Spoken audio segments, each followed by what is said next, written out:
पहली बात तो ये है मैडम शेख कि FIA की जो आप रिपोर्ट 2 हफ्तों वाली कह चुकी थी वो जमा हो चुकी है। इस्लामाबाद हाई कोर्ट में FIA ने जमा करवा दी और कहा है कि हम उनकी जो डिलीट की गई पोस्ट हैं वो नहीं रिकवर कर सकते, हम तस्दीक नहीं कर सकते और अकाउंट लॉक्ड है, लिहाजा FIA ने हाथ उठा लिए हैं। वो रिपोर्ट जमा हो चुकी है इस्लामाबाद हाई कोर्ट में। अच्छा।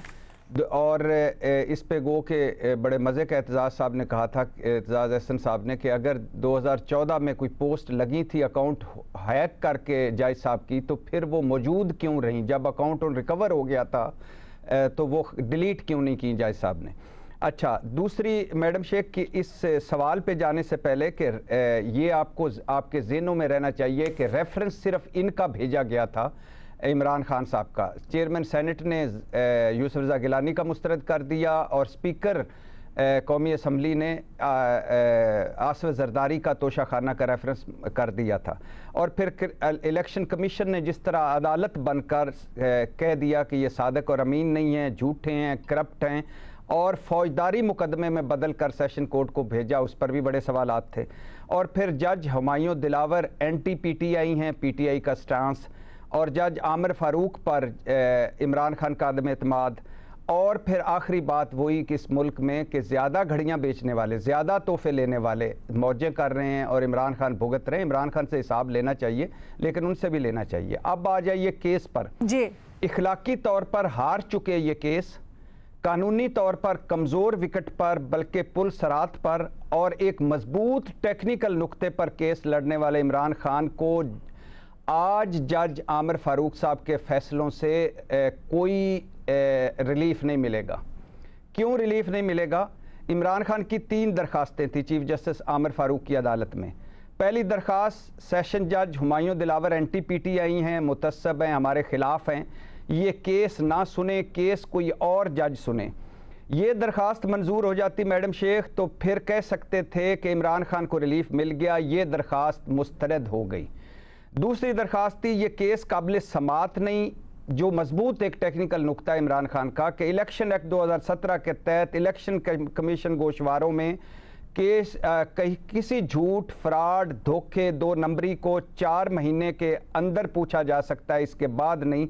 और मेरे हवाले से 4 महीने गुजर चुके हैं। गो के ये दरखास्त मंजूर कर ली गई कि ये केस काबिल समात है कि नहीं, चीफ जस्टिस आमिर फारूक साहब ने, मगर मामला दोबारा हुमायूं दिलावर के पास भिजवा दिया, जो कि बकौल PTI एक तो एंटी PTI जज हैं और दूसरा एक बार पहले भी हायर कोर्ट से उनके पास इसी तरह की दरखास्त आ चुकी है और जज हुमायूं दिलावर उस पर फैसला दे चुके हैं कि ये केस काबिल समात है, लिहाजा अब वो अपने फैसले के खिलाफ कैसे जा सकते हैं, लिहाजा नो रिलीफ। तीसरी दरखास्त थी इमरान खान की कि इमरान खान ने कहा था कि उनके सेक्रेटरी इतलात रऊफ़ हसन और 3 जो उनके अकाउंट को मेंटेन करते हैं गवाह, 4 गवाह वो और एक मिलिट्री सेक्रेटरी चीमा साहब जो हैं, वो इन गवाहों को सुना जाए, मुझे दिफा का हक दिया जाए। जब उन्होंने 35 सवालों के जवाब दिए थे, 342 का बयान रिकॉर्ड करवाया था, तो जज हुमायूं दिलावर साहब ने कमाल मेहरबानी करके कहा कि 1.5 घंटे में पेश कर दें। इमरान खान के वकला ने कहा कि वो कराची हैं, गवाह, हमें टाइम दे दिया जाए 1 दिन का। उन्होंने ये दरख्वास्त मुस्तरद कर दी और इस पर नोटिस जारी करके आइंदा हफ्ते कहा कि फरीकैन जवाब तलब, फरीकैन से जवाब तलब किया है आमिर फारूक साहब ने इस दरख्वास्त पर कि क्या इनको दिफा का हक हासिल है या नहीं है। ये भी एक मुझे लगता है कि वक्त होगा लंबा करने का,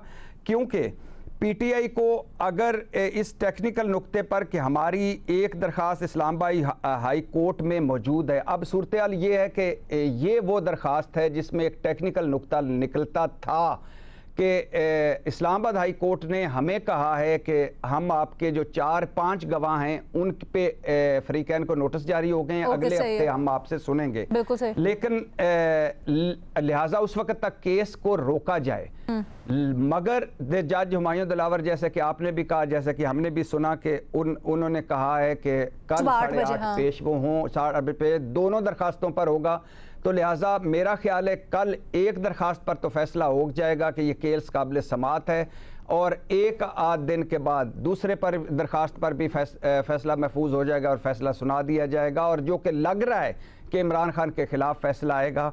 लिहाजा इमरान खान को कोई आपके ख्याल में रिलीफ नहीं हो सकता?